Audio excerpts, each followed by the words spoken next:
January 1996, Shorthand Tamil Junior Grade. Get ready for the dictation. 10 seconds. 5 seconds. Start. நண்பர்களே, நமது நாடு விடுதலை பெற்று 47 ஆண்டுகள் முடிந்து விட்டன. இன்று 48வது விடுதலை நாள் விழா மிகச் சிறந்த முறையில் நாடெங்கிலும் கொண்டாடப்படுகிறது.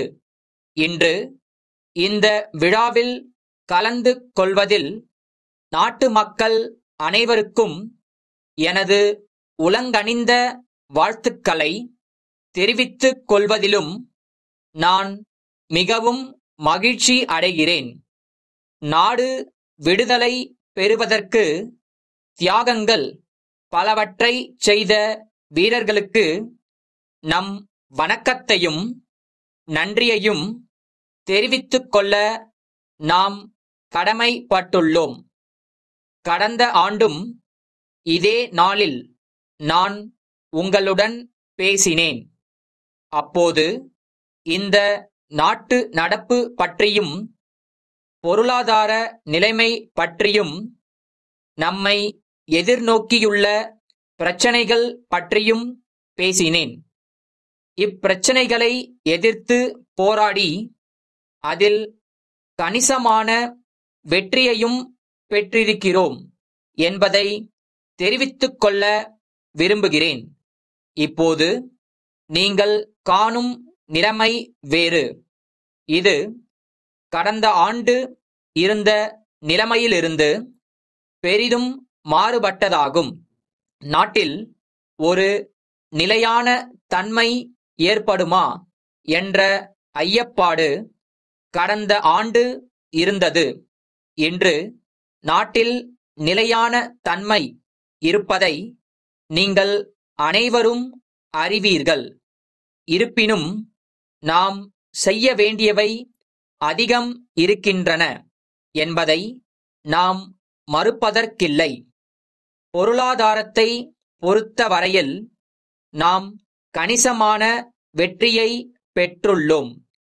கடந்த ஆண்டில் தங்கத்தை அடகு வைக்க வேண்டிய அளவுக்கு கடுமையான நிலைமை ஏற்பட்டதை நாடே நன்கு அறியும்.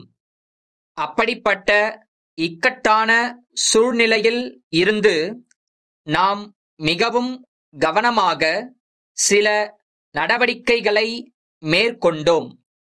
இதன் காரணமாக இன்று நம்மிடம் அந்நிய செலாவணி கையிருப்பு கணிசமான அளவுக்கு உயர்ந்துள்ளது என்பதை சுட்டிக்காட்ட விரும்புகிறேன்.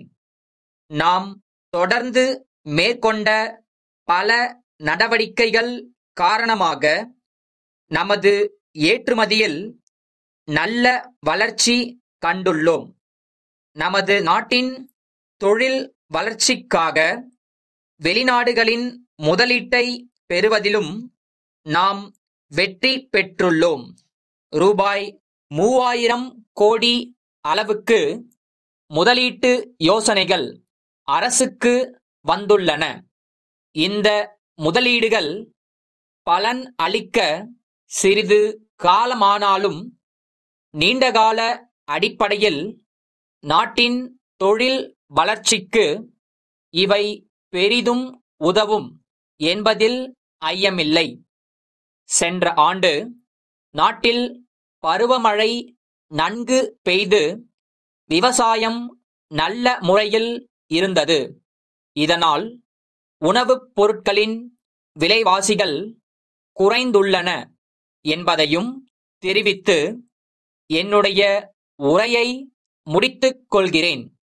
கல்கத்தா குமார் கூட்டமைப்பின் மேலாளரிடமிருந்து சென்னை வேலன் கூட்டமைப்பின் இயக்குனருக்கு எழுதும் கடிதம். அன்புடையீர், தங்களின் செப்டம்பர் 25 நாளிட்ட கடிதமும் அத்துடன் கூடுதலாக 30 மின்விசிறிகள் தேவைக்கான ஆணையும் கிடைக்கப் பெற்றோம் என்பதை மகிழ்ச்சியுடன் தெரிவித்துக் கொள்கிறோம். எனினும் இவற்றை பழைய விலையில் விற்பதற்கு இயலாத நிலையில் உள்ளோம். விலை அதிகரிப்பு பற்றி நாங்கள் ஏற்கனவே ஒரு சுற்றறிக்கை மூலம் அனைத்து வாடிக்கையாளர்களுக்கும் தெரிவித்திருந்தோம். ஆனால் இந்த சுற்றறிக்கை தங்களுக்கு அனுப்பி வைக்கப்படவில்லை என்பதை தற்போது அறிந்து வருந்துகிறோம். இத்துடன் புதிய விலைப்பட்டியல் ஒன்றை தங்களுக்கு அனுப்பி வைக்கின்றோம். உங்களுக்கு தேவையான மின்விசிறிகள் பற்றி எங்களுக்கு தெரிவித்தால் அவற்றை உடனடியாக அனுப்பி வைப்பதற்கு தயாராக உள்ளோம். தங்களின் பதிலை விரைவில் எதிர்பார்க்கும் தங்கள் நம்பிக்கையுள்ள